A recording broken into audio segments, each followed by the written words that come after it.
यदा यदा हि धर्मस्य। तो आप सभी का बहुत बहुत स्वागत है। जैसा कि सुनील सिंह प्रभु जी ने बताया कि यहाँ जो चर्चा होगी वो दिव्य ज्ञान पर है और काफ़ी लोग नए। आप में से कितने लोग पहली बार इस्कॉन में कोई क्लास अटेंड कर रहे हैं? फर्स्ट टाइम आप इस्कॉन में कोई क्लास अटेंड कर रहे हैं? ओके, थैंक यू, आप सबका स्वागत है। तो हमारी एक श्रृंखला चल रही है क्लासेस की। तो क्योंकि अभी आप 1 घंटा जो एटलीस्ट थोड़ा अपने बारे में चिंतन करने के लिए थोड़ा समय निकालिए, क्योंकि आप 24 घंटा में से हम लोग पूरा दुनिया का चिंता करते हैं, ये वो बहुत कुछ सोचते हैं। तो ये थोड़ा आत्मचिंतन के बारे में है। व्हाट इज माई लाइफ, मेरा जीवन कैसा है और उसे कैसे सुधारना है, मेरा जीवन का लक्ष्य क्या है, इन चीज़ों के बारे में जो भगवान कृष्ण यहाँ बता रहे हैं भगवत गीता में। तो अगर आप में से हमारे कोई ग्रुप में जुड़ा है गीता फॉर एवरीवन या फैमिली ऑफ लॉर्ड कृष्णा में, आप उसमें खोल सकते हैं। आपको एक श्लोक हमने व्हाट्सएप किया है और वो श्लोक पे आज हम चर्चा करेंगे। गीता का बहुत ही महत्वपूर्ण श्लोक है। तो ये जो श्लोक है भगवान 9वें अध्याय के दूसरे श्लोक में बताते हैं। बहुत ही महत्वपूर्ण श्लोक है ये। इसमें 8 बातें आपको बताऊंगा और इस 8 बातों को अगर आप ध्यान में रख लिए तो आप पूरा गीता का सार समझ जाओगे। अभी कई लोग हमारे स्टॉल पे आते, उनको गीता जानना है, गीता के बारे में समझना है। भगवत गीता एक बहुत ही फेमस किताब है, फेमस ग्रंथ है, बट इसका एसेंस क्या है तो इस श्लोक में आपको समझ में आ जाएगा। तो एक बार इसको दोहराएंगे फिर इस पर चर्चा करेंगे। राज विद्या राजगुह्यम पवित्रम इदम उत्तमम प्रत्याक्ष्वागमम धर्म्यम सुसुखम कर्तुम अव्ययम। तो हमारी जो नॉर्मल श्रृंखला चल रही थी, हम उपदेशामृत पढ़ रहे थे, लेकिन आज हम क्योंकि नए लोग आए हैं तो गीता पे चर्चा करेंगे। फिर आगे जो श्रृंखला होगी वो आपको बताएंगे। तो भगवत गीता आध्यात्मिक ज्ञान का ABCD है। जैसे बच्चा जो है वो नर्सरी में जाता है, फिर KG1 KG2, तो ऐसे भगवत गीता एकदम प्रीलिमिनरी नॉलेज है, एकदम बेसिक नॉलेज है। बट ये बेसिक नॉलेज भी इतना ज्यादा है कि ये हमको पल्ले नहीं पड़ता है। अभी किसी को किताब दे तो पढ़ने के लिए, बोलेगा अरे बाप रे बाप इतना मोटा किताब कौन पढ़ेगा इसको। लोग Julius Caesar, merchant of Venice, वो बड़ी बड़ी नॉवल पढ़ लेंगे, बट गीता पढ़ने में उनको हालत खराब हो जाती है। एक बार एक डॉक्टर, मेरे भाई साहब डॉक्टर है, तो मैं देखता हूँ उनका पूरा एक अलमारी खाली मोटा मोटा किताब से भरा पड़ा है, एकदम खाली दवाइयाँ का नाम, और उनका वही काम होता है खाली दवाइयों का नाम याद करो। तो एक बार एक हॉस्टल में एक डॉक्टर जो था डिवोटी बन रहा था, मतलब ऐसी क्लासेस आ रहा था, और वो इस्कॉन से गीता लेके चला गया। ये MBBS करा था। तो इसका जो फ्रेंड था वो बोला क्या खा के लाया तू मंदिर से? बोला अरे ये भगवत गीता है, बहुत मूल्यवान ज्ञान है ये। तो उसने कहा ये किताब एक दिन या 2-3 दिन में को 3 दिन दे दो, 3 दिन पूरा रट के तुमको हूबहू बता दूंगा। क्योंकि वो मोटी मोटी किताबें रट रहा था, हूबहू तुमको बता दूंगा, जो पूछना पूछ लेना, 3 दिन खाली दो। ले भाई ले 3 दिन। 3 दिन पार हो गया, 1 हफ्ता पार हो गया, 2 हफ्ता पार हो गया, 1 महीना पार हो गया। तो बोला अरे क्या हुआ, तू तो गीता पूरा पढ़ने वाला था, समझाना था। बोला एक शब्द भी समझ में नहीं आया। मैं इतनी मोटी मोटी किताबें पढ़ करके रट डाला हूं, दवाइयों के नाम, बीमारियों के नाम, बट इसका मेरे को एक शब्द भी समझ में नहीं आया। क्यों? ये ज्ञान कोई भी व्यक्ति अपने एकेडमिक स्कॉलरशिप या अपने बुद्धि से नहीं समझ सकता।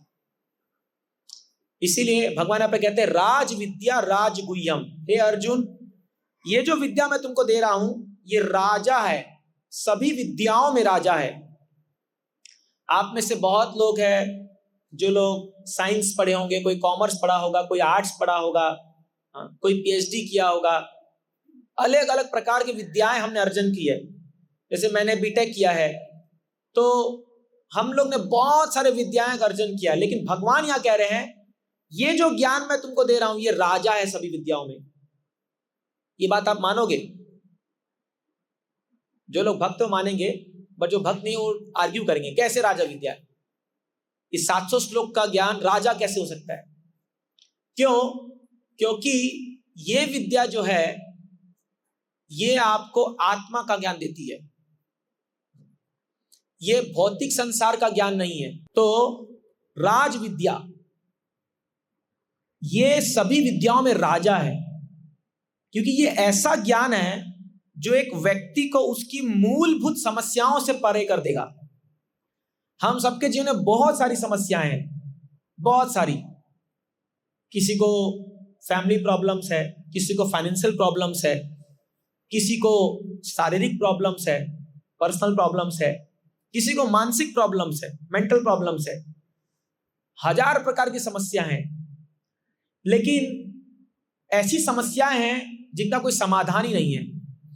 तो भगवत गीता बताता है 4 ऐसी समस्याएं हैं जिनका कोई समाधान नहीं है। ये दुनिया में किसी भी डॉक्टर पास चल जाओ, चाहे वो अमेरिका का राष्ट्रपति हो, चाहे वो दुनिया का सबसे बड़ा हॉस्पिटल का सबसे बड़ा डॉक्टर हो, कोई सॉल्व नहीं कर सकता। वो है जन्म, मृत्यु, जरा, व्याधि।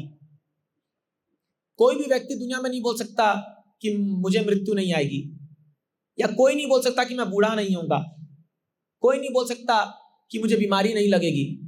झूठ बोल रहा है वो, कोई नहीं बोल सकता। है आप में से कोई जो ये मुझे दावे से कह दे कि मैं बूढ़ा नहीं होऊंगा? चाहे कितना ही आप फेयर एंड लवली लगा लो या शहनाज हुसैन का क्रीम तो पोत लो मुंह पे, या जो भी अभी लेटेस्ट नाम आ गया होगा, जो भी आप लगा लो, बूढ़ा तो आपको होना पड़ेगा। और कितना ही आप मृत्यु से बचने का प्रयास कर लो, वो तो एक दिन आना ही है। ये ऐसा ज्ञान है जो आपको इन 4 समस्या से मुक्त कर सकता है। दुनिया में कोई ऐसा ज्ञान नहीं, चाहे ऑक्सफोर्ड यूनिवर्सिटी चल जाओ, चाहे MIT चल जाओ, कोई बचा नहीं सकता आपको, लेकिन ये बचा सकता है। एक बार श्रीला प्रभुपाद जी वृंदावन में बैठे हुए थे। प्रभुपाद जी जो इस किताब के मतलब ऑथर है, मतलब ओरिजिनल तो कृष्णा ने लिखा, लेकिन कमेंट्री जिन्होंने दी है, इस्कॉन के फाउंडर आचार्य श्रीला प्रभुपाद जी, वो वृंदावन में बैठे हुए थे। और PC सरकार एक बहुत बड़ा जादूगर था। अभी उसका बेटा जो है वो भी बहुत बड़ा जादूगर है। वो इतना बड़ा जादूगर था कि एक बार क्वीन एलिजाबेथ लंदन से आई थी और उसके सामने चलती हुई ट्रेन को गायब कर दिया था। चलती हुई ट्रेन को। उसका तो दिमाग हिल गया, बोला अरे ये कैसे हो रहा है? बोले ये जादू है, ये भारत है, ये जादू है। तो वो आया वृंदावन में, प्रभुपाद जी बैठे थे चबूतरा पर हमारे कृष्ण बलराम मंदिर में, और आते ही ऐसे हाथ से किया और प्रभुपाद जी के ऊपर पुष्पों की वर्षा होने लग गई, गुलाब के पंखड़ियां गिरने लग गई। तो सारे शिष्य जो बैठे हुए थे बोले अरे वाह क्या जादू है, कितना अच्छा बात है। प्रभुपाद जी ने कहा, प्रभुपाद जी कुछ नहीं बोले, प्रभुपाद जी थोड़ा सा मुस्कुराए और बोले oh this is nothing, can you do the magic which I am doing, can you stop birth, disease, old age, death? क्या तुम में ऐसी कोई जादुई शक्ति है जिससे तुम व्यक्ति को बूढ़ा होने से रोक दो, व्यक्ति को मरने से रोक दो, या व्यक्तियों की बीमारी से रोक दो? वो हम्बली बोला स्वामी जी माफ कीजिए, मेरे पास ऐसा कोई विद्या नहीं है, ये तो सब हम खाली जादू टोना नहीं जादू करते हैं, और इससे ये बस आंखों का भ्रम है। तो प्रभा जी बोले मेरे पास वो ज्ञान है जिससे मैं ये 4 चीज को रोक सकता हूं। इसका भी दिमाग घूम गया, बोला अरे बाबा आज तक मुझे ये विद्या समझ में नहीं आई। तो बोले मेरा स्टूडेंट बन जाओ, सिखाता हूं तुमको। अब को तो कहाँ भक्त, लेकिन वो जाते हुए बोला कि तुम्हारे जो स्वामी जी है वो रियल गुरु है। तो एक गुरु का काम क्या होता है? यही काम होता है, वो एक व्यक्ति को इन 4 समस्याओं से दूर कर देगा। इसका मतलब ये नहीं कि वो कोई विभूति दे करके उसका पेट दर्द, सिर दर्द और सब ठीक करेगा, नहीं।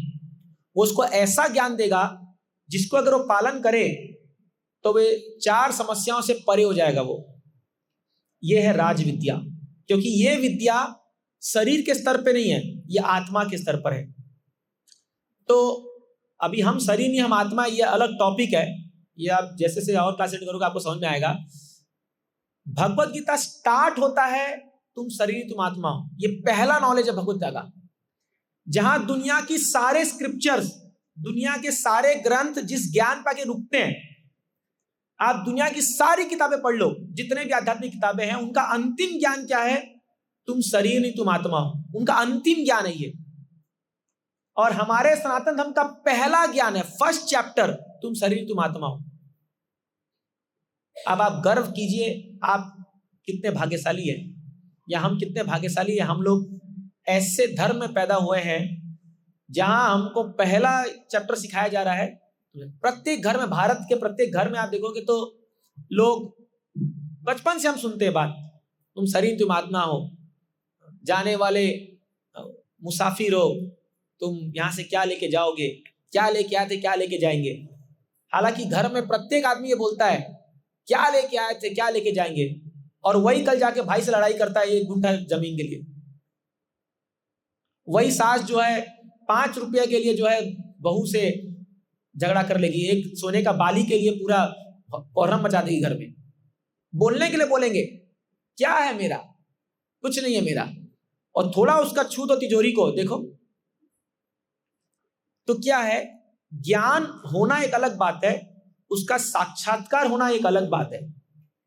तो हमारे भारत में ज्ञानी बहुत लोग हैं, पंडित बहुत बैठे हैं जो आके बड़ा बड़ा ज्ञान झाड़ देंगे, लेकिन जब प्रैक्टिकल जीने की बात आएगी तब इन सब का हवा डेड हो जाता है।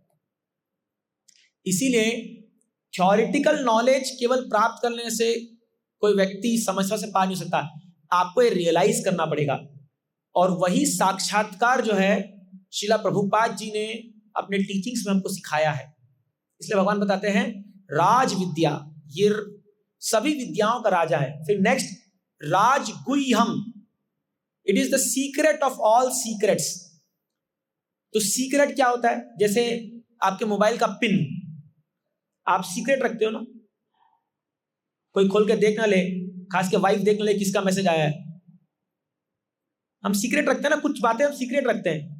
आपके बैंक का एटीएम कार्ड का जो पिन होगा, या ये सब सीक्रेट रखते हैं, हम किसी को बोलते थोड़ी हैं। तो अभी ये जो नॉलेज है ये तो ओपनली अवेलेबल है। यहां हमारे इस्कॉन में तो आप देखो पूरे लाइन लगी हुई है टेबलों में इसके गीता की। फिर क्यों बोल रहे भगवान ये तो गुह्यम है? सच बात है कि नहीं? कोई भी आदमी इसको खोल के पढ़ सकता है। भैया गया स्टॉल पे 200, अभी 260 रुपए की है, इंग्लिश 320 की है, मैं संकीर्तन रिचार्ज हूं इसलिए, तो पैसा देकर खरीद लिया और पढ़ लिया, हो गया वो ज्ञानी। बट नहीं, ऐसा नहीं होगा। क्यों ये सीक्रेट है? ये उन व्यक्तियों को समझ में नहीं आएगा जो इसको सही तरीके से अप्रोच नहीं करेंगे। तो भगवान इसी किताब में बताते हैं कैसे आपको ये ज्ञान अर्जन होगा। तो भगवान बताते हैं तद्विधि परिपातेना परिप्रश्नेन सेवया उपदेक्षन्ति ते ज्ञानम ज्ञानिनस् तत्वदर्शिना। हे अर्जुन, एक ऐसे व्यक्ति के पास जाओ, तत्वदर्शिना, जिसने तत्व को देखा है, जिसने समझा है इसको, वो व्यक्ति बताएगा तुमको ये ज्ञान क्या है। मतलब एक गुरु के पास जाओ। जो कोई भी व्यक्ति बिना गुरु के इस राज विद्या को प्राप्त करने का प्रयास करेगा वो फेल हो जाएगा इसमें, उसको कभी समझ में नहीं आएगा। जैसे आपके पेट में दर्द हो रहा है और पता चला 1 हफ्ते से दर्द हो रहा है, 10 दिन हो गया, और आप घर में चूरन पे चूरन खाए जा रहे हो, ये बाबा की गोली, उसकी गोली, ये चूरन, ये वो, और बढ़ते जा रहा है। आप डॉक्टर के पास गए और वो एक आपका अल्ट्रासाउंड किया और बोला अरे बाप रे, अंदर तो पूरा ट्यूमर हो गया है। तो आपको एक जानकार व्यक्ति के पास जाना पड़ेगा ना, तभी तो आपको पता चलेगा है क्या अंदर। आप अनुमान लगा रहे हो कि हाँ कुछ नहीं है, बस थोड़ा गैस हो गया होगा। आप चूरन पे चूरन 2 डब्बा चूरन खा गए, क्या होगा उससे? तो फॉर एवरीथिंग आपको एक ऐसे व्यक्ति के पास जाना पड़ेगा जो उसमें माहिर है। बट बड़े दुर्भाग्य की बात है कि भारत में जब अध्यात्म की बात आती है, हर एक व्यक्ति सोचता है कि मैं बहुत बड़ा ज्ञानी हूं। हर एक व्यक्ति, आप कोई भी चबूतरे पे जाओ और आप बोलो भगवान की बात छेड़ दो खाली, फिर देखो सबका ज्ञान निकल के आता है, जबकि उसको कुछ नहीं पता। और वो कहनी तंबाकू खा रहा होगा और बोले हाँ भगवान तो मेरे को पता है घर जो होती है। अरे उसको क्या नॉलेज है? उसको कोई ज्ञान नहीं है। और लेकिन वो बड़ा बड़ा लेक्चर झाड़ेगा। तो इसलिए प्रभुपाद जी बताते हैं एवं परंपरा, भगवान बोल रहे हैं इसमें गीता में, एवं परंपरा प्राप्तम इमं राजर्षयो विदु। हे अर्जुन, इस ज्ञान को परंपरा में प्राप्त करना होता है। तो भगवान कृष्ण से जो परंपरा आ रही है, कृष्णा, ब्रह्मा जी, नारद मुनि, मध्वाचार्य, आद्या के मादंडपुरी, ईश्वरपुरी, चैतन्य महाप्रभु, षड गोस्वामी, चक्रवर्ती ठाकुर, फिर जो है अब बलदेव विद्याभूषण, जगन बाबा जी महाराज, भक्तिमोहन ठाकुर, गौरव बाबा जी महाराज, भक्ति सिंह ठाकुर, शीला प्रभुपाद, और अभी जो इस्कॉन चल रहा है, ये पूरी परंपरा है।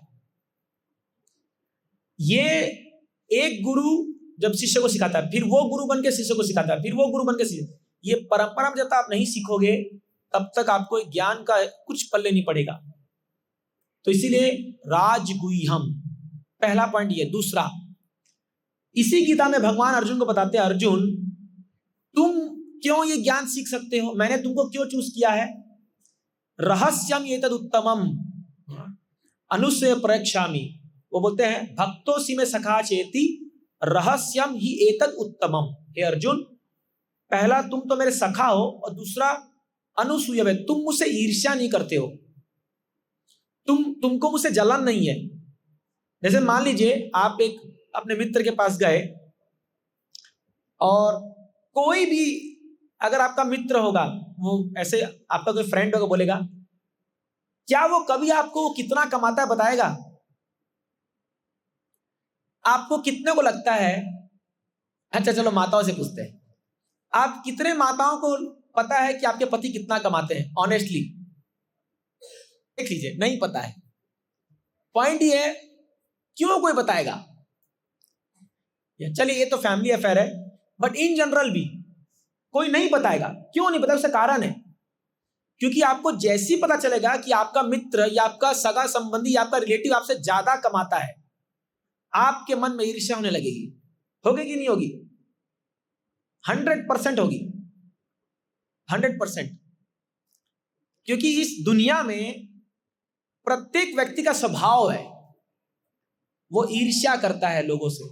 अरे अपने घर वालों को नहीं छोड़ता वो, तो बाहर की तो बात ही छोड़ दो। एक बहन दूसरी बहन से ईर्ष्या करती है, ये सच्चाई है, बुरा मानिएगा, लेकिन ये कलयुग है, और हम भी परिवार के घर से आ रहे, सब देखा हुआ है। तो ईर्ष्या करते लोग। अब चलो ये तो हम इंसान है, सोचो जब भगवान का गुणगान होगा तो लोग कितना ईर्ष्या करते हैं। जब बोलते हैं हम लोग कथा में कि भगवान की 16,108 रानियां थी, एक रानी भगवान को पान खिला रही है, एक रानी चामर कर रही है, एक रानी भगवान के लिए जो है ड्राई फ्रूट्स लेके आ रही है, एक पांव दबा रही है, एक कपड़ा आयरन कर रही है उनका। तब जो लोग बैठे रहते हैं ना, बोलते हैं, मन ही मन सोचते हैं, क्या यार बड़ा मजा कर रहा है, यहां हम लोग की बैंड बजी हुई है, ये 16,000 शादी करके बैठा हुआ है। और दुनिया में बहुत तकलीफ है लोगों को, इसलिए कृष्ण को भगवान मानना बहुत मुश्किल है। ये मैं सच बोल रहा हूं आपको, बहुत मुश्किल है। राम जी को भगवान मानना बहुत आसान है भैया, एक अपना से मिलते जुलते हैं, एक पत्नी बस काफी है, माँ बाप का सेवा किया, भाई से प्रेम रखा। तो आप देखो कि राम बहुत रिलेटेबल है, राम जी बहुत रिलेटेबल है, लोग बहुत जल्दी कनेक्ट करते हैं भगवान राम से, बहुत जल्दी। जहां कृष्ण लाओ तो भगवान थोड़े टेढ़े हैं। आप देखिए राम जी सीधा खड़े कि नहीं खड़े, ऊपर देखा आपने, दर्शन लिया, राम एकदम सीधा खड़े, एकदम चुपचाप, भाई जो करना है कर लो, एकदम चुपचाप खड़े। और कृष्णा आ जाओ, एकदम टेढ़े खड़े हुए। भगवान का लुक भी आप देखो, मदन मोहन जी का, ऐसे देख रहे, ऐसे सब स्कैन कर रहे हैं, हाँ बताया तू आ, अभी बताता हूं। पॉइंट ये है, कृष्ण पूर्ण पुरुषोत्तम भगवान है, उनके अंदर सारी कलाएं हैं। तो कृष्ण के बारे में सुनने से अगर किसी के मन में ईर्ष्या आएगी तो वो क्या कथा सुनेगा। लेकिन अर्जुन एक ऐसे व्यक्ति हैं जिनके मन में ईर्ष्या नहीं है भगवान के प्रति, वो द्वेष नहीं करते भगवान से। अच्छा एक बात बता रहा आपको, अगर आप एक अपने बच्चे के स्कूल में गए हो और वहां पर अनाउंस हो रहा है, सो एंड सो व्यक्ति son of mister and Mrs stood first in the exam, इतना स्कोर लाया, वो ये है वो है, बड़ा भारी गुणगान हो रहा है, वहां 1000 लोग हैं और ताली मार रहे हैं, कैसा लगेगा आपको? आपका कॉलर ऊंचा हो जाएगा नहीं हो जाएगा?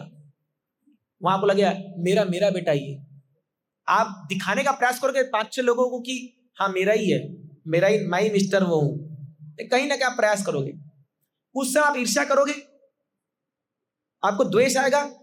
अरे ये फर्स्ट कैसे आ गया, ये नालायक कभी पढ़ाई नहीं किया, ये फर्स्ट कैसे आ गया, या हम तो फर्स्ट नहीं आते थे, ये फर्स्ट कैसे आ गया।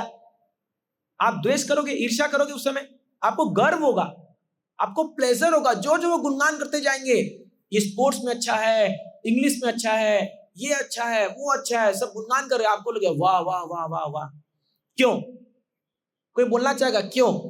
We have mic here, mic और एक दे दो, कि यहाँ सब माता पिता बैठे हुए हैं, बताइए क्यों आपको गर्व होगा, क्यों आपको अच्छा लगेगा उनका गुणगान सुनना। देखिए माता जी बोल, माता जी को दो, हरि बोल, यहां पर है, अच्छा वहां पर भी है क्या, अच्छा दोनों ही है, ठीक है दोनों ही बोल लीजिए।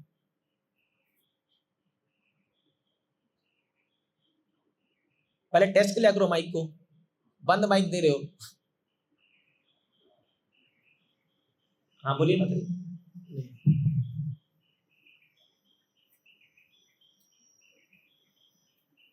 ये वाला, ये वाला, इसका वाला कौन सा है? हाँ उसको स्लो करो और ये करो,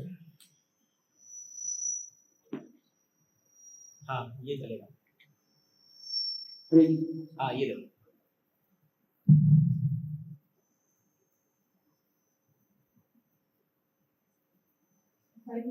इसको रिड्यूस कर दो, ये वॉल्यूम रिड्यूस कर दो।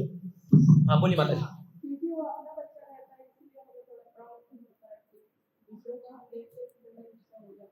हाँ देखो माता जी एकदम, अरे पूरा बंद करने नहीं बोला, हरे कृष्णा, थोड़ा और बढ़ाइए वॉल्यूम, हरे कृष्णा, ठीक है। माता जी का पहला, क्योंकि वो अपना बच्चा है, हाँ अपना बच्चा है, तो ये अपना शब्द जो है यही पूरा गेम चेंज कर दे रहा है, अपना और दूसरा। हाँ वही मान लीजिए आपका बच्चा फेल हुआ है और दूसरा का बच्चा का गुणगान हो रहा है, तो आप 2 थप्पड़ मार दो,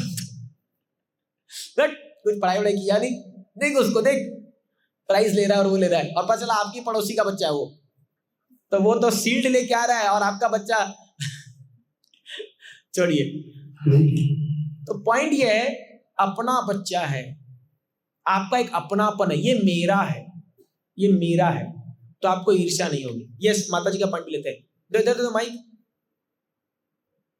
माताएं लोग ज्यादा रिलेट कर पाएंगे क्योंकि शायद वही स्कूल जाते होंगे रिपोर्ट कार्ड लेने के लिए। प्रभु जी लोग को पता ही नहीं होगा क्या बच्चा कौन सा स्टैंडर्ड में है, पता है? अच्छा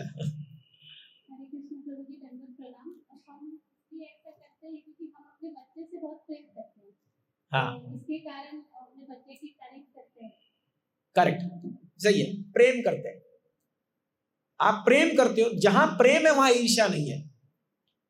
तो इसी प्रकार एकदम क्लियर है, जब आप भगवान से प्रेम करोगे और जब आप भगवान के गुणगान सुनोगे तो आपके मन में ईर्ष्या नहीं होगी। इसलिए जो प्रेमी भक्त होते हैं ना, जैसे परीक्षित महाराज, युधिष्ठिर महाराज, ये लोग जब भगवान का गुणगान सुनते हैं तो और बोलो और बोलो और बोलो और बोलो। और आप इस संसार में देखो, जब कथा हो रही है, अभी 1 घंटा पार होगा, सब घड़ी देखना शुरू कर देंगे, आधा घंटा में क्या यार बहुत हो गया, अब ज्यादा नहीं हो रहा है, बहुत हो गया, ठीक है 1 घंटा चलता है। वहीं आप 3 घंटा फिल्म देख के आओगे, बैठ के एकदम थिएटर में पॉपकॉर्न खाते वक्त, आपको पता भी चलेगा 3 घंटा हो गया, अरे पता ही चला। क्यों? क्योंकि यहां क्या है, भगवान का गुणगान हो रहा है, वहां क्या है, आपके फेवरेट हीरो हीरोइन, या कहीं ना कहीं आप इमेजिन करते हो वहां पर हम हीरोइन, वो हीरो, ये वो सब चलता है। तो पॉइंट यही है, ये प्रेम का संबंध। तो अर्जुन जो है वो भगवान से प्रेम करता है, इसलिए अनसूयवे, कोई ईर्ष्या नहीं है मन में। तो ये ज्ञान प्राप्त करने के लिए जो पहला क्वालिफिकेशन है, आपको अपने हृदय से भगवान के प्रति ईर्ष्या को हटाना होगा। द्वेष मत कीजिए भगवान से, उसको हटाना होगा। अब उसका तरीका क्या है वो भी आपको आगे बताएंगे हम, वो धीरे धीरे समझ में आएगा आपको। आइए थर्ड पे आते हैं, राजविद्या राजगुह्यम पवित्रम इदम उत्तमम। एक एक शब्द पे ध्यान दीजिए, पवित्रम, इतना पवित्र ज्ञान है ये। हाँ, पवित्र मतलब ये ज्ञान समय के काल से दूषित नहीं होता। आप भौतिक समाज में कोई भी ज्ञान पढ़ लो, वो समय के काल के प्रभाव से धीरे धीरे खत्म हो जाता है। आप देखोगे जैसे हमारे केमिस्ट्री में एक मॉडल आया था, थॉमसन मॉडल एटम का जो था, तो पहले बच्चे उसको पढ़ रहे, 10 साल बाद आया, बोला अरे ये गलत था। फिर रदरफोर्ड मॉडल आ गया, यहाँ केमिस्ट्री के प्रोफेसर बैठे इसलिए बोल रहा हूँ एग्जांपल। फिर वो खत्म हो गया, पता चला बोर मॉडल आ गया 10 साल बाद। फिर 10 साल बाद ये भी है, फिर वो प्लैंक मॉडल आ गया। तो आप हर 10 साल बाद देखोगे ये ज्ञान चेंज होते जा रहा है, होता है कि नहीं होता। और कई बार हम लोग जब मैथमेटिक्स से पढ़ते थे तो एक प्रॉब्लम सॉल्व करे करे करे करे लास्ट में लिखा था further solution is beyond the scope of this book. ये होता है कि नहीं होता। अब इसके आगे प्रश्न मत पूछो, बियॉन्ड द स्कोप है ये। और एक फेमस स्टेटमेंट था मैथमेटिक्स में, लेट अस एज्यूम करो। तो ये एजम्पशन, स्पेकुलेशन, ये शास्त्रिक नॉलेज नहीं है। प्रभुपाद जी बोलते थे बात जो मैं बता रहा हूं आपको, प्रभुपाद बोलते थे there is no assumption, there is no if and but in Vedic knowledge, everything is intact. जो बोला वही सही है, पवित्र ज्ञान है ये। ज्ञान आज से 2 करोड़ साल पहले विवस्वान ने इक्ष्वाकु को सुनाया था। सूर्य के देवता विवस्वान ने इक्ष्वाकु को सुनाया था। फिर 5000 साल पहले सेम ज्ञान भगवान ने अर्जुन को सुनाया। आज से 2 करोड़ साल बाद भी जब बात होगी गीता की, ये सेम ज्ञान बोला जाएगा। ये कभी काल का प्रभाव नहीं पड़ता इस पर। मैंने कल कोई आके नहीं बोल देगा अरे सॉरी वो गीता का श्लोक में गड़बड़ी हो गया था, भगवान बोले अरे अरे मैं भूल गया था वो क्या था ना, चेंज करो। No, never. जो बात भगवान के मुख से निकल गई वो सत्य है, 100% सत्य है। आप मानो चाहे मत मानो, वो होना ही है। भगवान से कोई गलती नहीं हो सकती है। कृष्ण कभी भी कोई ये बात नहीं बोल सकते जो सत्य नहीं होगा। यस, ये भगवान का क्वालिटी है। अगर भगवान की बात गलत हो गई तो फिर भगवान कैसे हो? If he can commit mistake then he cannot be God. अगर वो गॉड है, भगवान है, तो कोई मिस्टेक नहीं कर सकते। हम मिस्टेक कर सकते हैं, इंसान मिस्टेक कर सकता है, to err is human, but God cannot commit mistakes. तो इसलिए पवित्र, इदम उत्तमम, उत्तमम, तम का मतलब होता है इग्नोरेंस, तमोगुण। हाँ, तमोगुण। आपने ये बचपन में श्लोक सुना होगा, वैदिक श्लोक है ना, ज्योतिर्मा तमसो गमय, ये गाते थे ऐसा, मृत्युर्मा अमृतम गमय। तो क्या बोलते हैं, तमोगुण से रोशनी में जाओ, अंधकार से रोशनी में जाओ। ये हम लोग बचपन में गाते थे स्कूल में, कभी समझ में नहीं आया, अभी समझ में आ रहा है। तो तमस्सो गमय, हम सब मोरलेस तमोगुण में भरे पड़े, हम सब के सब। ऐसे भी तमोगुण में हम लोग 8-10 घंटा सोते हैं, पूरा तमोगुण है। 24 घंटा का 8 घंटा हम लोग ऐसे नींद में सो रहे हैं और 16 घंटा जगह में सो रहे हैं, क्योंकि कुछ पता नहीं है आत्मा के बारे में। शरीर के खाली खिलाओ पिलाओ सजाओ, यही चल रहा है दिन भर। तो बता रहे उत्तम, तमोगुण से ऊपर उठा देगा आपको, तमोगुण से ऊपर उठा देता है ये ज्ञान। इतना इंपॉर्टेंट है ये ज्ञान। कोई भी व्यक्ति अगर वो डिप्रेशन में है या मेंटल प्रॉब्लम में है, वो केवल गीता पढ़ ले तरीके से, उसका सारा एंजाइटी दूर हो जाएगा। 100% फैक्ट है ये। मैं आपको ओपनली बोलता है बात की, अगर आपको कभी तनाव हो रहा है, टेंशन हो रहा है, घर में पत्नी से झगड़ा हो गया है, या पूरा एकदम माइंड ऑफ लग रहा है, यार कुछ करने का मन नहीं कर रहा, एकदम सब कुछ बेकार लग रहा है, जग सुना सुना लागे कोई नहीं यहाँ अपना, जग सुना सुना लागे, सॉन्ग था ना एक ठो, ये सारे देवदास घूमते रहते बॉलीवुड में, और एक पर्टिकुलर हीरो फेमस है इसके लिए, वो सारी ऐसी फिल्म बनाता है, बट उनको पता नहीं जब जग सुना लागे तो किसको अपनाना है। तो एक बार एक हमारे इस्कॉन के बड़े प्रबंधक, बड़े जीबीसी मैनेजर जो हैं, वो बहुत सारे मंदिरों का संचालन कर रहे थे पूरा, तो बड़े फ्रस्ट्रेट हो गया था करते करते करते, इतना मैनेजमेंट, ये वो, इधर भागो इधर देखो। प्रभुपाद जी के पास जाके बोले, उनके गुरु के पास, प्रभुपाद ये सब मेरा दिमाग पूरा खराब हो चुका है, अभी मेरे को कुछ अभी नहीं करना है, एकदम मैं फ्रस्ट्रेट हो गया हूँ ये मैनेजमेंट करते करते करते करते करते। प्रभुपाद जी ने उनको पूछा, have you read Bhagavad Gita? तो उन्होंने कहा, अरे आई हैव रेड 10 टाइम्स। तो इतने बड़े कितने? मैं 10 टाइम, मैं ही कुछ 7-8 बार पढ़ चुका हूँ, तो वो तो कितना बार पढ़ चुके होंगे। I have read 10 times. तो फिर प्रभुपाद जी ने कहा कवर टू कवर, पूरा फ्रंट पे से एंड पेज तक। तो वो सोचने लगे कुछ तो बोल रहे प्रभुपाद जी, प्रभुपाद जी बोल रहे हैं तो कुछ तो बात है। तो बोले okay Prabhupada, let me read it.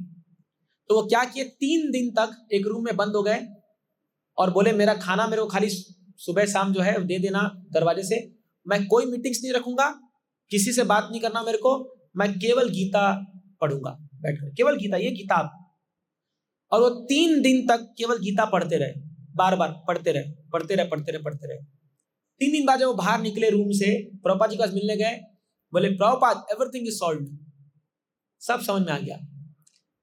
क्या होता है जब हम लोग तनाव में आते हैं या कुछ एंजाइटी में आते हैं, तो जैसे अगर एक तालाब में एक हलचल मच रखी है तो आपको तालाब के अंदर क्या कुछ दिखता नहीं है ना, अगर रिपल्स आ रहे हैं, उसको शांत करना पड़ता है। जब वो शांत हो जाएगा तो पूरा ट्रांसपेरेंट दिखता है अंदर क्या है, पत्थर है, कंकड़ है, क्या है, कोई मरा हुआ जीव जंतु है।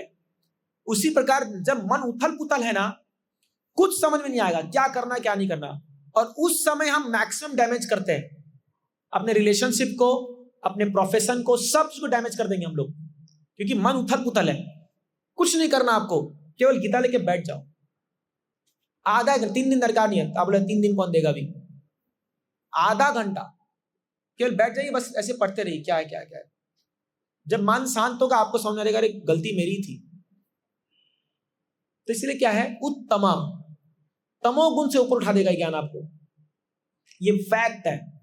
अर्जुन जैसा व्यक्ति जो कि ये बोला था कि मैं महाभारत का युद्ध अकेले खत्म कर दूंगा लड़ करके, और सारे कौरवों को ध्वस्त कर दूंगा अकेला, वो जब महाभारत के बीच में आकर के अपने ही परिवारजनों को देखता है, अपने पितामह भीष्मदेव और गुरु द्रोणाचार्य को देखता है, उसके हाथ से जो उसका गांडीव वो था धनुष, जो बोलते हैं अर्जुन ने वह प्रतिज्ञा ली थी, अगर कोई व्यक्ति दुनिया में मुझे मेरा ये धनुष बाण नीचे छोड़ने के लिए बोल दे, मैं उसका गला काट दूंगा। इतना प्रेम था उसको अपने इस धनुष बाण से। और वही व्यक्ति आज बोल रहा है, हे केशव, मेरे हाथ से मेरा धनुष बाण छूट रहा है, मेरे को तो बुखार चढ़ रहा है, पैरासीटामोल लाओ। उसको सिवरिंग होना शुरू हो गया, पूरा थर थर थर कांपने लग गया वो।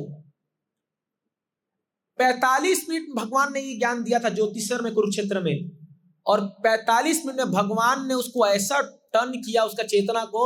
वही अर्जुन बोलता है, नष्टो मोह स्मृति लब्ध्वा तत्प्रसादात् अच्युता, हे अच्युत, आज आपकी कृपा से मेरा मोह नष्ट हो चुका है। करिष्य वचनम तव, बोलो क्या करना है, किसको पहले मारना है बोलो, अभी पहले उसको ठोकता हूं मैं पकड़ के। वो वही अर्जुन 45 मिनट्स, इसलिए मैं आपको आधा घंटा बोला, आधा घंटा 45 मिनट्स पढ़ोगे सब सेटल हो जाता है। तो यही है उत्तमा, तमोगुण से आपको ऊपर उठा देगा ये ज्ञान, और इसकी बहुत दरकार है। आज के समाज में लोग इतने तमोगुण में जीते हैं, उनका खाना तमोगुण का, सोना तमोगुण का, रहना तमोगुण का, उनके सगे संबंधी तमोगुण के जो एसोसिएशन है। कहां से आपको नॉलेज मिलेगा, कहां से आप कुछ कंस्ट्रक्टिव कर पाओगे। इसीलिए उत्तमः राजविद्या राजगुह्यम पवित्रम इदम उत्तमम। अब नेक्स्ट देखिए, प्रत्यक्षवागमम धर्म्यम। प्रत्यक्ष, प्रत्यक्ष मतलब क्या होता है, जो आप देखते हो, प्रत्यक्ष। अक्षा मतलब आंख, और प्रत्यक्ष मतलब आपके आंखों के सामने घटित हुआ वह घटना। जैसे आप रोड से जा रहे थे और आपने देखा, मैंने प्रत्यक्ष देखा इसको घटते हुए, किसी का एक्सीडेंट हो गया या कुछ हो गया। भगवान यह क्या बोल रहे हैं, ये ज्ञान जो भी फॉलो करता है, इसका पालन करता है, प्रत्यक्ष रूप से इसका फल सामने दिखेगा। मतलब ये कोई थ्योरेटिकल ज्ञान नहीं है या कोई वहम नहीं है। ये जैसे कई बार लोग सोचते थे, हाँ कई बार लोग जो है अंगूठी पहनते हैं, बड़ा कड़ा पहनते हैं, ताबीज पहनते हैं, अच्छी बात है, आपका ये फेथ है तो अच्छी बात है, बट उनको लगता है कि अभी ये पहन लिया ना, अब मेरे को कुछ नहीं होगा। जैसे मैं घर में गया था तो वो बोल रहे थे कि कोई बाबा ने मेरे पर काला जादू कर दिया है, तो वो जो है बड़े डर गए थे। अब क्या है, उनके जीवन में सब कुछ नेगेटिव हो रहा था, काम धंधा नेगेटिव हो रहा है, घर में नेगेटिव हो रहा है, तो उनको ये वहम लग रखा है। कितने लोग आते हैं हमारे पास, बोलते हैं कोई तो काला जादू कर दिया, काला जादू कर दिया है। अब ये उस काला से बचने के लिए और एक बाबा के पास गए, तो उधर से वो बाबा जादू कर रहा है, ये बाबा कॉन्ट्रैक्ट कर रहा है। उधर वो 50 लाख दिया, इधर ये 50 लाख दिया, 1 करोड़ रुपए गया। ऐसे कितने लोग हैं, तो मजाक में बोल रहा हूं, ये कितने लोग हैं जो एस्ट्रोलॉजी और इसका जो फायदा उठाते हैं ना, एक बार आप घुस गए ना इस चक्कर में, खत्म आपका जिंदगी पूरा। वो जो है ना पूरा आपको ऐसा वहम आ जाएगा, फिर आप सुबह चाय पियोगे तो बोलोगे, गुरुजी को फोन करोगे, गुरुजी चाय पी लूं, कितना अदरक डालूं, वो भी आप चाय भी पियोगे तो उनसे पूछ के पियोगे आप। वहम चढ़ गया ना मन में आपको, आप जो भी करोगे। ऐसा घर मैंने देखा है जहां हर महीना कुछ ना कुछ टूटता है कंस्ट्रक्शन का। जैसे मान लो किचन बनाया इस कोने में, अरे अग्नि कोण में किचन बना दिया, आग लग जाएगा, तोड़ो इसको। अभी 20 लाख रुपए खर्चा करके पूरा मॉड्यूलर किचन बनाया था, उसको तोड़ के अब इधर शिफ्ट करना है। कितने ऐसे पागल लोग घूम रहे हैं इस दुनिया में, क्यों? वहम, मन ही मन कुछ तो कुछ सोचे जा रहे हैं। मैं एक घर के, हम लोग तो जाते रहते, तो एक मैं माँ को देखा, उसके 3 बच्चे थे। वो माँ, मैं जैसी गया तो हम तो साधु वेश में थे, तो खाली रो रही हमारे सामने। अरे मैं बोला हुआ क्या बताइए, मेरे को ये डर लग रहा है कि मेरे बच्चों को कुछ कर देगा। मैं बोला अभी तो सही अच्छा खेल रहे, दिख रहे सामने तीनों के तीनों नहीं बट कुछ हो गया तो कल इनको। वो इनका भविष्य सोच सोच के आज का वर्तमान को पूरा सर्वनाश कर चुकी है। और घर में इतनी परेशानी है पूछो मत। उनके हस्बैंड भी परेशान, बोले किसको कैसे समझाऊं मैं। फॉल्स इमेजिनेशन, फियर का आपको पता है, FEAR उसका जो वर्ड होता है, उसका मतलब है फॉल्स एविडेंस अपीयरिंग रियल।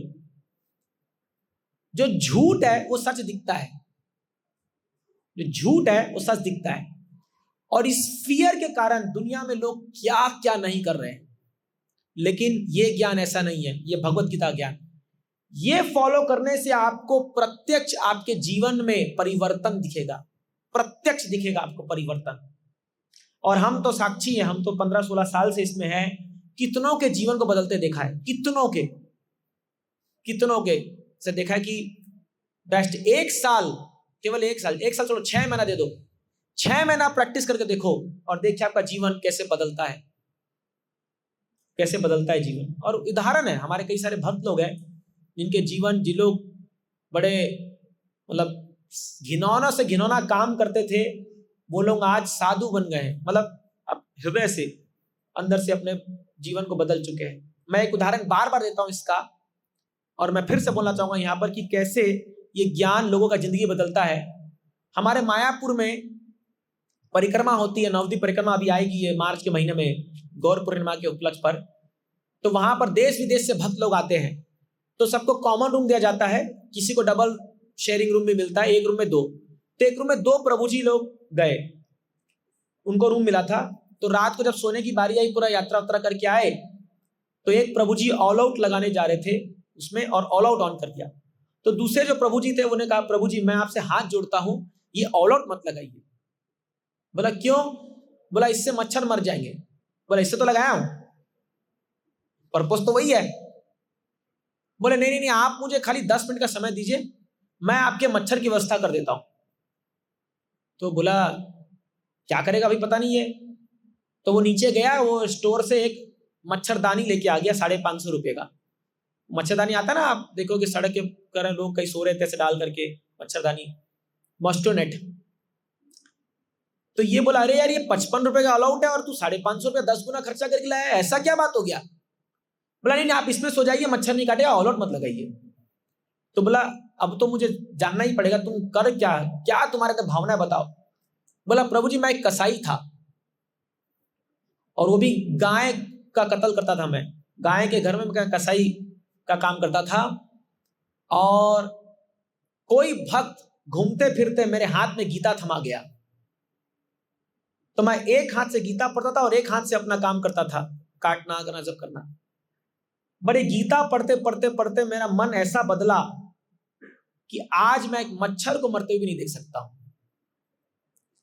यह है ट्रांसफॉर्मेशन। तो अगर आप धर्म का फॉलो कर रहे हो और आपका हृदय नहीं बदल रहा है, वो पिघल नहीं रहा है, वो सॉफ्ट नहीं हो रहा है, उसमें दया की भावना नहीं आ रही है, तो आप धर्म फॉलो नहीं कर रहे हो। फिर ये एग्जैक्ट है। समाज में बहुत सारे धर्म है, लेकिन जो धर्म लोगों का हृदय को सॉफ्ट नहीं बनाता है या दया नहीं लाता है दूसरों जीवों के प्रति, वो धर्म नहीं है, वो धर्म नहीं है वो। तो इसीलिए प्रत्यक्षागमम धर्म्यम। कई लोग 20 साल से अगरबत्ती दिखा रहे होंगे अपने घर में और ज्यों के त्यों है कि नहीं है? बता दो। 20 साल से हम उनको कुंभ जाते देख रहे हैं, 4 धाम जाते देख रहे हैं, अगरबत्ती पूरा धुआं फैला फैला के काला हो गया पूरा उनका वो छत, अगरबत्ती हो या दिया हो या ये हो, बट हार्ट, हृदय काला का काला ही है। जितना काला उनका छत उतना काला हृदय। क्यों? क्योंकि खाली वहमबाजी में पूजा कर रहे हैं, कुछ नॉलेज नहीं है, खाली दिखावटी के लिए घुमा रहे हैं। आप जाइए ना, देखिए जहां हमारे तीर्थ स्थलों पे जाइए, वृंदावन जाइए, देखिए लोगों को कैसे। मैं ऑल ग्लोरीज टू देम, मैं उनका निंदा नहीं कर रहा हूं, बट अगर प्रत्यक्ष आपके जीवन में बदलाव नहीं दिख रहा है तो वो क्या फॉलो करो फिर आप।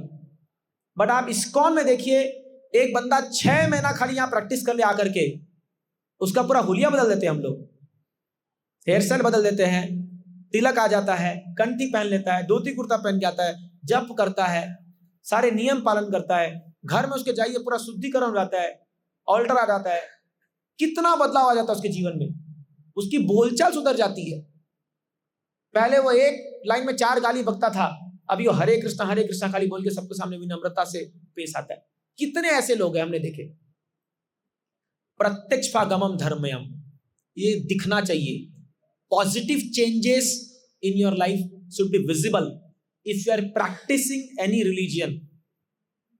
एंड देन सुसुखम कर्तुम अव्ययम, ये आखिरी हम आगे, सुसुखम।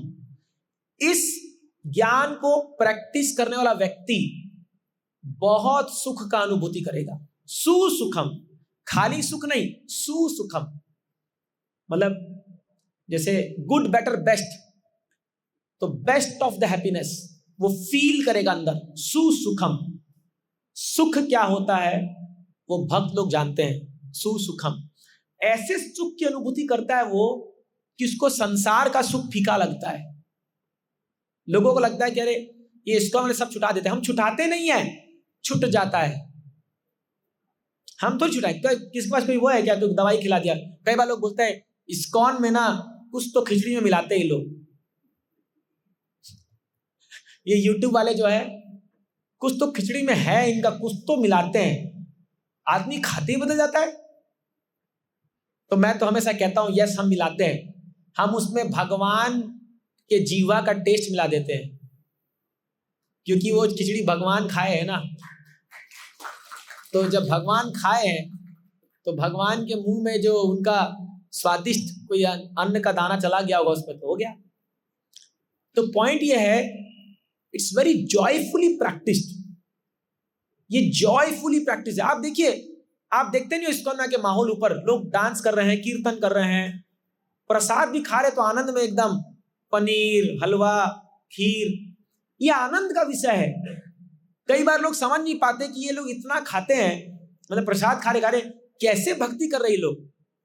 अरे यही भक्ति है, प्रसाद खाओ, डांस करो और भगवत धाम जाओ, ये भक्ति है।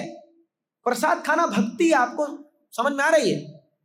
मतलब कोई पनीर खा रहा है वो भक्ति है। How is it possible? Because हम उसको प्रसाद की चेतना में खा रहे हैं। अगर आप चैतन्य महाप्रभु का लीला पढ़ोगे, चैतन्य चरितामृत सबसे टॉप मोस्ट सन्यासी थे। पूरे चरितामृत में खाली 2 ही चीज का हाईलाइटेड है, एक कीर्तन और एक प्रसाद। कीर्तन, प्रसाद, कीर्तन करेंगे, नाचेंगे, फिर प्रसाद खाएंगे। ये भक्तों का आनंद है। कहां ऐसा आपको मिलेगा? प्रभुपाद जी, एक बार शिला प्रभुपाद जी कोई कचौड़ी बहुत पसंद था, प्रभुपाद जी को फ्राइड आइटम बहुत पसंद था, बंगाल से थे। तो एक बार गरम गरम कचौड़ी छन रहा था और प्रभुपाद जी वो आया, छन के आया, प्रभुपाद जी कचौड़ी लेके ऐसे मुंह में डाल दिए अपना, गरम गरम एकदम के लिए। तो किसी ने कहा, Prabhupada ji we are suppose to fast और वी आर सन्यासीज। प्रभुपाद जी बोले, I am not a dry renunciant, I will eat my way back to Godhead. अभी आप ये एक एपिसोड सुने, अब दूसरा सुनिए। श्रील प्रभुपाद जी जब वो गृहस्थ थे सन्यासी के पहले, कलकत्ता में उनका घर था और उस समय कलकत्ता में, मैं 1944 की बात बोल रहा हूं, जब वर्ल्ड वॉर 2 हुआ था, बॉम्बिंग हो रहा था भारत में, कलकत्ता में बॉम्ब गिर रहे थे, मतलब बाहर बॉम्ब गिर रहा है और पूरा कलकत्ता लोग खाली कर दिया, वो एरिया वगैरह पूरा खाली कर दिया। किसी के भी रेड अलर्ट हो गया कि भैया किसी के भी घर में बॉम्ब गिर सकता है। इधर बॉम्ब गिर रहा है और इधर प्रभुपाद जी कचौड़ी तल रहे हैं। तो उनकी पत्नी आके बोली, आप पगला गए हो क्या? अरे ये बॉम्ब गिर रहा है और आप कचौड़ी तल रहे हो। तो बोले तो क्या हो गया, बाहर जाएंगे तो क्या गारंटी तुम्हारे सिर पर नहीं गिरेगा? तो किसने पूछा, अरे अभय, उनका नाम अभय था, तुम ये बॉम्ब को कैसे देख रहे हो? बोले मैं तो ये बॉम्ब को कृष्ण का फ्लाइंग किस समझ रहा हूं। हम कचौड़ी खा खा के भगवत धाम जाएंगे बॉम्ब गिरने से। चेतना देखिए कि अगर ये बॉम्ब गिर गया भी, मुझे कोई डर नहीं है, क्योंकि हम भगवान के भक्ति में लीन है, हम भगवान का प्रसाद भोग बना रहे हैं। तो आप क्या बना रहे हो वो इंपॉर्टेंट नहीं है, किस चेतना से बना रहे हो वो इंपॉर्टेंट है। समझ रहे हो बात को?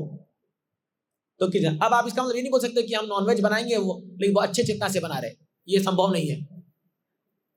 कई लोग ये भी बोलते हैं, प्रभु जी हम तो मछली तल रहे लेकिन एकदम शुद्ध भावना है मेरी, एकदम एकदम अहिंसक रूप से हम उसको काट के बनाते हैं। जैसे कई एक्टिविस्ट लोग हैं, जो लोग, अभी मैं पुणे में एक सोसाइटी गया था मेरी सिस्टर के घर में, तो वहां कुत्ते बहुत भौंक रहे थे। तो मैंने बोला, अरे इसको उठवा दो म्युनिसिपैलिटी को बुला के। बोला, अरे क्या बात कर रहे हो, कोई कुत्ता को छू दिया ना, कल यहाँ हंगामा हो जाएगा। अगर कुत्ता भौंक रहा है, भौंक सुनते रहो, हाँ भौंक रहा है कुत्ता, सुनते रहो, लेकिन आप उसको पत्थर नहीं मार सकते। पत्थर मारे ना तो आपको उठा के ले जाएंगे, कुत्ता को नहीं रखेंगे। अब एक एक्टिविस्ट कुत्तों पर लेक्चर दे रही थी, how dogs are so nice, we should take care, और वो ब्रेकफास्ट में गाय का मांस खा रही थी। तो बीफ खाते खाते बोल रही है, you know dog should be protected. देखो इसकी बुद्धि, ये फॉल्स रिलीजन है, फॉल्स प्रैक्टिस है। तो इसीलिए क्या है, आप एक जानवर के प्रति तो बहुत सहानुभूति दिखा रहे हो और दूसरे को मार के खा रहे हो। तो इसीलिए क्या है, मैं प्रभुपाद की बात बोला था, वो चेतना सुसुखम, you practise religion, it should be blissful. आपको वो आनंद में आना चाहिए और आपका आनंद आपके चेहरे पर दिखना चाहिए। अरे यार ये आदमी बड़ा खुश है। कई बार हम लोग को, तो कई बार लोग बोलते हैं कि अरे आप लोग इतना खुश कैसे रहते हो? तो मेरा भाई क्यों दुखी रहे, क्या कमी है जिंदगी में? बढ़िया खाने को मिल रहा है, मस्त नाच रहे कूद रहे, बढ़िया प्रचार हो रहा है, मस्त सुंदर विग्रह है, क्या कमी है हमारे जीवन में? जबकि हमारा कोई बैंक में हमारा कोई सैलरी नहीं है, बट अगर आप रियली लाइफ देखोगे, बहुत सुखी लाइफ है, कोई टेंशन नहीं है। हम लोग जब रात को सोते तो ये टेंशन नहीं होता कि कल खाना मिलेगा कि नहीं मिलेगा, नहीं पता है, अपने आप बन के आएगा। पूरे कोविड में 2.5 साल मैंने जो लॉकडाउन लगा, ये सब रहा, एक भी दिन ऐसा नहीं गया कि हम लोग को सोचना पड़ा होगा कि आज प्रसाद में क्या बनेगा, बल्कि और फीस्ट पे फीस्ट, क्योंकि कम लोग थे, बाहर से कोई आ नहीं रहा था, तो बहुत सुंदर समय बीतता है। भक्ति एक आनंद का विषय है। क्यों? क्योंकि ये प्रेम का विषय है। जब आप प्रेम करते हो, प्रेम में आनंद आता है, प्रेम में आनंद है। नहीं तो क्यों इतने लड़का लड़की लोग यहां घूमते रहते हैं? आप देखते नहीं हो क्या? संडे को तो सुबह सुबह 7 बजे हाथ पकड़ कर चलेंगे, वो पूरा, वो जो एकदम गेट से ना यहां पर, तो वो आनंद है उनको, प्रेम में आनंद है। बट वो प्रेम कहां करना है वो जानना चाहिए। तो if you love Krishna you will be blissful, you will be blissful, आपको बहुत आनंद आएगा। अरे इतना आनंद आता है, ये भक्ति को अगर सही से प्रैक्टिस करे ना, उसको किसी की दरकार नहीं है, किसी की दरकार नहीं है। आप सोचिए, मैं ये बोल रहा, आप सोचिए ये इस्कॉन में नौजवान लोग, पढ़े लिखे लोग, हाँ, ब्रह्मचारी जीवन पालन करके अपना पूरा जीवन दे दिए। मजाक है क्या? कुछ तो होगा ना भाई। उनको तो कोई सैलरी नहीं मिलता, जहां तक मेरा नॉलेज है। अब मैं भी वैसा ही जीवन पालन कर रहा हूं, लेकिन कुछ तो मिलता नहीं है भाई ऐसा। But then why? Something pleasure मिल रहा है अंदर से, अंदर से आनंद आता है वो चीजें। It is so pleasurable. ये तो सुसुखम कर तुम, आप जब प्रैक्टिस करोगे आपको आनंद आएगा, और आपको वो भगवान का जो आदान प्रदान है वो आपको महसूस होगा कि कृष्ण कैसे हमारे जीवन को इतना सुंदर बना रहा है, आपको दिखेगा वो चीजें। एंड लास्ट, अव्ययम, ये बड़ा इंटरेस्टिंग है। अव्ययम मीन्स आप जो भी प्रैक्टिस करते हो भक्ति में, पूरी दुनिया में किसी में ताकत नहीं है कि आपसे वो छीन ले। आप कितना ही धन कमा लो, आप 100 करोड़ का बंगला बना लो, 5 करोड़ की कार में घूम लो, लेकिन वो आपसे लोग छीन सकते हैं। हाँ, जैसे अभी हमारे दिल्ली के पूर्व मुख्यमंत्री का महल छीनने वाला है। तो एक महल बहुत भारी पड़ गया, आप सभी न्यूज देखते हैं, हम भी देख लेते हैं कभी कभी। तो अब वो महल जिस उस भाव से बनाए होंगे, वो जब से बनाए तब से बेचारे आफत आ गई है। कोई एक रिपोर्टर बोला था, रहे नहीं, महल बना लेकिन गए जेल, और अब वो भी छूट जाएगा। तो आदमी बनाता है बड़ा बड़ा महल, बंगला, गाड़ी है, बट या तो वो आपको छोड़ देगा या आप उसको छोड़ दोगे, दो में से एक चीज होगा। समय का खाली देरी है, खाली समय का ही है। बट मैं बहुत गंभीर बात बोल रहा हूं कि आप जो इतना महल बनाकर, अच्छी बातें बनाइए, रहिए अच्छे से, कोई दिक्कत नहीं है, बट याद रखिए वो टेम्पररी है, वो आपके साथ जाएगा नहीं। तो आदमी सोचता है कि मैं जो भी काम इस दुनिया में करूं वो मेरे साथ इटर्नली रहना चाहिए, बट रहता नहीं है। काल उसको नष्ट कर देगा। काल एक ऐसा है, जब भगवान अपना विश्व रूप दिखाए थे अर्जुन को, तो उसमें पूरा ब्रह्मांड को दिखाए, अर्जुन डर गया, बोला आप कौन हो? भगवान क्या बोले? कालोस्मि अहम, मैं काल हूं और मैं सब कुछ खत्म कर दूंगा। तो वो काल के शरीर में अर्जुन को दिख रहा था कि दुर्योधन, शकुनी, धृतराष्ट्र, सब जैसे लोग उनके दांतों के बीच में चबाए जा रहे हैं। तो बोलते हैं मैं इन सबको मार चुका ऑलरेडी। तो हमारा भी वो तय हो चुका है भैया, इस डेट में, इस समय ये व्यक्ति प्राण छोड़ेगा, वो ऑलमोस्ट तय है, वो हमारी सांसें तय है। तो बस काल, अब समय का देरी है। मैं डरा नहीं रहा हूं आपको, लेकिन आपको प्रिपेयर करा रहा हूं। तो समय का देरी है।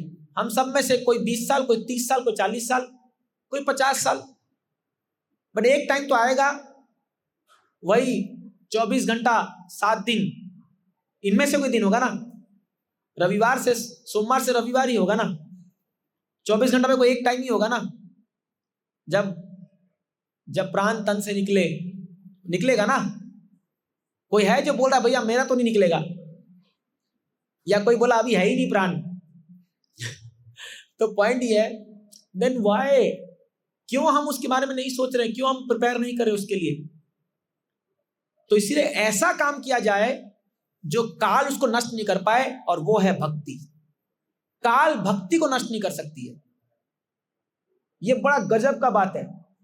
आप जितना भी प्रैक्टिस कर रहे हो भक्ति, आप अभी जितना समय आप इस्कॉन मंदिर में बिताए हो, ये आपके खाते में इटर्नली खा गया है। इस कोई आपसे छीन नहीं सकता इसको, यमराज भी नहीं छीन सकते आपसे इसको। ये जो समय आप इस्कॉन में बिता रहे हो, माला जप कर रहे हो, या कीर्तन कर रहे हो, या कथा सुन रहे हो, या प्रसाद खा रहे हो, ये समय आपका नित्य हो चुका है। ये समय आपसे कोई छीन नहीं सकता, इसलिए अव्ययम। तो जितना समय हमारे हाथ में है, उसका मैक्सिमम टाइम अब हमको इसमें बिताना है। इसमें इन्वेस्ट करोगे, फ्यूचर रिटर्न बड़ा भारी है। ROI बहुत गुना है, बहुत हाई परसेंटेज है। Why are we wasting time in this world unnecessarily? किसी व्यक्ति से दुश्मनी निकालने के लिए हम लोग कई साल बिता देते हैं, लड़ते लड़ते लड़ते लड़ते करते करते करते करते पूरा पूरा जिंदगी बीत जाता है, हाथ में क्या आता है, कुछ नहीं आता है।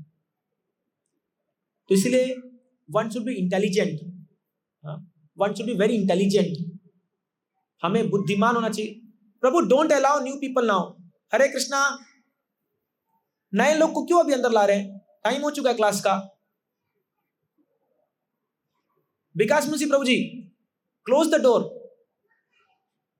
समय 6:30 पे आना चाहिए ना टाइम। अगर when we have given time for class, be on time. It is not that कोई भी टाइम में कभी भी आ जाए। Close it now, close it. तो माफ कीजिए, बट इट्स वेरी डिस्टर्बिंग। तो जो आके बैठ गया, उसके बाद में नो डिस्टर्बेंस, लीव इट जैसा भी है। अभी को क्या समझ में आएगा? पूरा श्लोक पार हो गया, क्या समझ में आएगा? कुछ समझ में नहीं आएगा। तो अव्ययम, इट इज इनडेस्ट्रक्टिबल। कोई इसको खत्म नहीं कर सकता, कोई भी नहीं, काल भी खत्म नहीं कर सकता। और आप जितना अभी इसमें इन्वेस्ट करोगे तो आपका ये जन्म तो फलदायी होगा ही होगा। नेक्स्ट जो जन्म आप लोगे वो आप जहां एंड किए थे वहां से स्टार्ट होगा। मतलब अगर आप भक्ति करते करते अभी 40% पहुंच गया, मान लीजिए परफेक्शन का 40%, then you will start from 41%। But अगर आप एक बड़ा बिजनेस खड़ा किए 100 करोड़ का, तो अगले जन्म में क्या क्लेम कर पाओगे? भैया मेरा बिल्डिंग था ये, जूता मार के भगाएंगे, हट कहां से आ गया अजनबी। You can't claim anything. आप बड़े PhD स्कॉलर बन जाओगे, आपके आगे डिग्री होगा MA PS ये वो फलाना दिखना, जब पैदा होगे फिर से ABCD पढ़ना पड़ेगा। होगा कि नहीं पढ़ना पड़ेगा बताइए? बट जो लोग भक्ति करेंगे वो अगले जन्म जब जन्म लेंगे, वो बचपन से ही महाप्रसाद खाएंगे, बचपन से कीर्तन करेंगे, बचपन से कथा सुनेंगे, उनका बचपन से ही जो है भक्ति शुरू हो जाएगा। देख लेना, अभी हमारे कांग्रीगेशन के घरों में जो बच्चे पैदा हो रहे हैं वो सब लोग साधारण व्यक्ति थोड़ी है, वो सब लोग पूर्व जन्म से भक्ति करके आ रहे हैं, तभी तो ऐसा घर में जन्म मिल रहा है। आप समझ रहे हो इस बात को? तो इसीलिए don't waste your valuable time. समय बीत जाएगा, अब पछताए होत क्या जब चिड़िया चुग गई खेत। इसलिए जो ये भ्रांत ना लोग बोलते हैं, अरे इतने जवानी में तुम लोग भक्ति कर रहे हो, थोड़ा बूढ़े हो जाओ तब करना, जब दांत टूट जाए, आंख से दिखे नहीं। आप बताइए, अगर आप अभी वैलेंटाइंस डे आ रहा है, कोई अगर अपने प्रेमी को एक रेड रोज का फूल देके माने जाने आ रहा है, एकदम सड़ा हुआ मुरझा हुआ, हाँ 15 दिन पुराना फूल देगा, तो क्या करेगी वो? मुंह पे मारेगी, नालायक, कहां से लाए फूल? फ्रेश फूल दोगे ना, एकदम अभी आज सुबह का तोड़ा हुआ एकदम फ्रेश फ्लावर आप ढूंढ के लाओगे एकदम कहीं जाकर। कहीं तो ऐसे लैला मजनू होगा जो कूद के तालाब में तोड़ के लाएगा, आज तुम्हारे लिए लाया हूं मैं भीग करके। सो जब हम कृष्ण को ऑफर कर रहे हैं अपना शरीर, अपना मन, तो क्यों आप बूढ़ा शरीर ऑफर करना चाहते हो जब शरीर में कोई ताकत नहीं है? पूरा जिंदगी जवानी तो भोग विलास में लगा दिया, और अब जब बूढ़ा हो गया है, शरीर गल रहा है, दांत टूट चुके हैं, आंख से दिखता नहीं है, कुछ सेवा के लायक नहीं बचे हैं, तब इनको मंदिर याद आता है। तब याद आता है अब चलो मंदिर चलो, अब बूढ़े हो। कई लोग अभी आते हैं यहाँ पर, मैं किसी पे टिप्पणी नहीं करना चाहता हूं, लेकिन बता रहा हूं, कई अभी अपने माता पिता लेके आते हैं, वो लगड़ी चल रहे हैं, लिफ्ट कहाँ है, लिफ्ट कहाँ है? हम बताते हैं, मदद करते हैं, उनके लिए व्हीलचेयर भी है, बट देन नाम उनको अब याद आ रहा है, वो जिंदगी भर कभी मंदिर में नहीं दिखे। अब लग रहा है भैया इसका आखिरी समय आ गया, अब तो कुछ धन पुण्य कर ले। ये मेंटालिटी है, खास के ये हमारे हिंदू समाज में, इसको तोड़ना होगा। ये अच्छा मेंटालिटी नहीं है। जब आपका शरीर एकदम तंदुरुस्त है, हुष्ट पुष्ट है, ताकत है इसमें, तब कीजिए कुछ सेवा भगवान के लिए। तब जैसे हम लोग जब 18 साल के थे तब भक्ति में आ गए थे, आज 16-17 साल हो गए भगवान की कृपा से, तो हम लोग पूरा अपना जवानी लगा दिए भगवान की सेवा में। तो आज बड़ा अच्छा लगता है कि अभी भी हमारे पास समय है काम करने के लिए, अपने ऊपर वो करने के लिए। तो ऐसे ही नौजवान लोग चाहिए। ये बड़ा प्रभुपाद जी जब अपना मूवमेंट स्टार्ट किए, इस्कॉन मूवमेंट, बोलते थे this movement will be run by young people. नौजवान लोग इस मूवमेंट का इसको चलाएंगे आगे। बूढ़े लोग तो यहां पर आके खाली फैसिलिटी लेंगे, बट ऑफकोर्स वो भी आए, कोई मना नहीं है, बट बूढ़े लोग आएंगे तो क्या है, उनको 4 लोग चाहिए उनका दवाई पानी करने के लिए। तो we should not become like that. We should become very cautious. एक एक दिन पार हो रहा है, सूर्य के उदय और हस्त होते ही अपना एक दिन चला गया। अगर आप एक दिन भगवान का नाम स्मरण नहीं किए, भक्ति नहीं किए, आपने फालतू में गवा दिया वो दिन को। इसलिए आज से जो लोग भी आज ये क्लास सुन रहे हैं, एक रेजोल्यूशन लीजिए, अपने मन में ठानिए, अब मैं एक भी दिन वेस्ट नहीं करूंगा या करूंगी। Utilise your time very very efficiently. तब आपको उसका जब अंतिम रिजल्ट आएगा, तब आप देखोगे you will be the best person. आप जो कमाओगे, पूरा दुनिया पर गुणगान करेगा कि तुमने अपना जीवन अच्छे से जिया। बाकी जितने भी लोग आपको दिख रहे हैं, ये सब रिपेंट करेंगे। लिख लेना मेरी बात, देख लेना, ये बात सच होगी। ने 8 चीज पढ़ा, राजविद्या, राजगुह्यम, पवित्रम, इदमुत्तमम, प्रत्यक्षवागमम, सुसुखम, प्रत्यक्षम धर्म्यम, सुसुखम कर्तुम अव्ययम। ये 8 चीज भगवान इस श्लोक में बता रहे हैं। तो आप ये जान जाओगे तो आप भक्ति का मार्ग को फॉलो करोगे। आज की कथा के लिए धन्यवाद। आज गुह्य योग जो भगवत गीता का 9वें अध्याय है, गोपनीय ज्ञान, और जो हमारी लाइफ के ओपन सीक्रेट से ओपन प्रॉब्लम है, उनको किस तरह से टैकल किया जाए, आपने बहुत अच्छी तरह से बताया। इसके लिए आपका मैं धन्यवाद देना चाहता हूँ। आप क्वेश्चन समझ लीजिए। थोड़ा सा मैं ये कहना चाहता हूँ कि भगवत गीता में चैप्टर 7 में भगवान कहते हैं कि देवी हईशा अनुमयी मोह माया तया। मतलब माया से हम, द्वापर में भगवान कह रहे हैं कि माया से हम युद्ध नहीं जीत सकते जब तक तुम मेरे शरण में न आओ। बाद में अपने दौरान वो कहते हैं कि आप भगवान का नाम लोगे, आप कौन सा मतलब कर्म योग, ज्ञान योग, कोई भी योग साधना करोगे तो आप माया से जीत नहीं सकते हो। मतलब हरे नाम केवलम। तो हरे नाम लेना है, हरे मतलब भगवान का नाम लिए बिना जीत नहीं सकते हो। और जैसे कि आपने सिर्फ भक्ति विनोद ठाकुर, उन्होंने, वो तो मैजिस्ट्रेट थे, तो उन्होंने लाइफ के एंड में, आई थिंक मैं अगर राइट हूँ तो उन्होंने गृहस्थाश्रम का त्याग कर लिया था, वानप्रस्थाश्रम स्वीकार लिया था।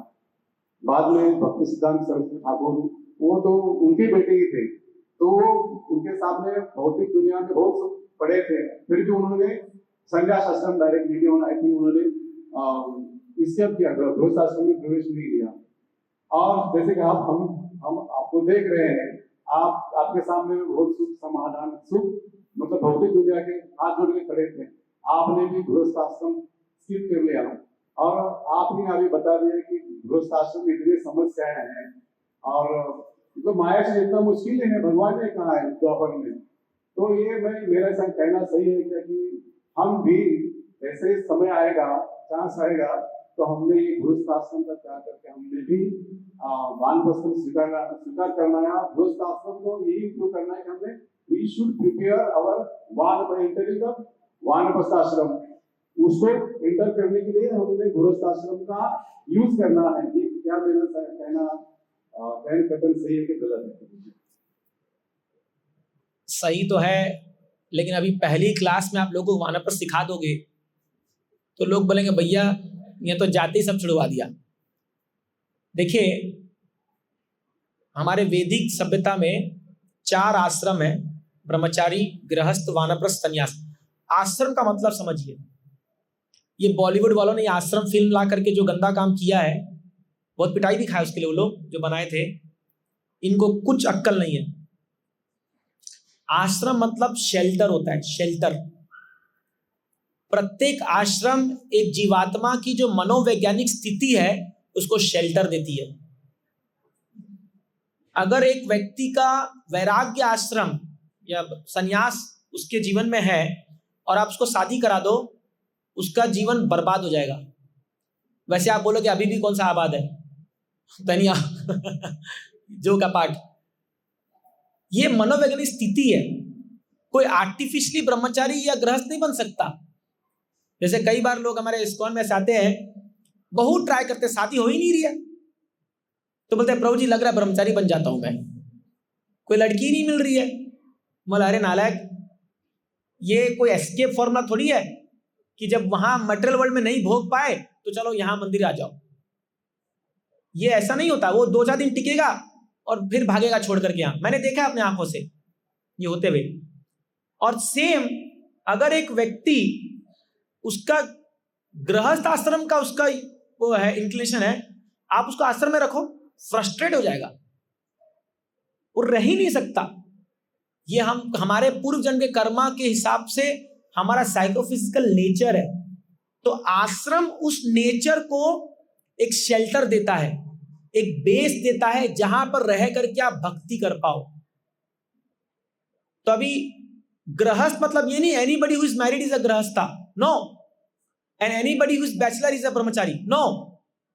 ब्रह्मचारी मीन्स ब्रह्मचर्यति ब्रह्मचर्या, जो ब्रह्मन में, भगवान में अपने विचार को लगाता है वो ब्रह्मचारी है।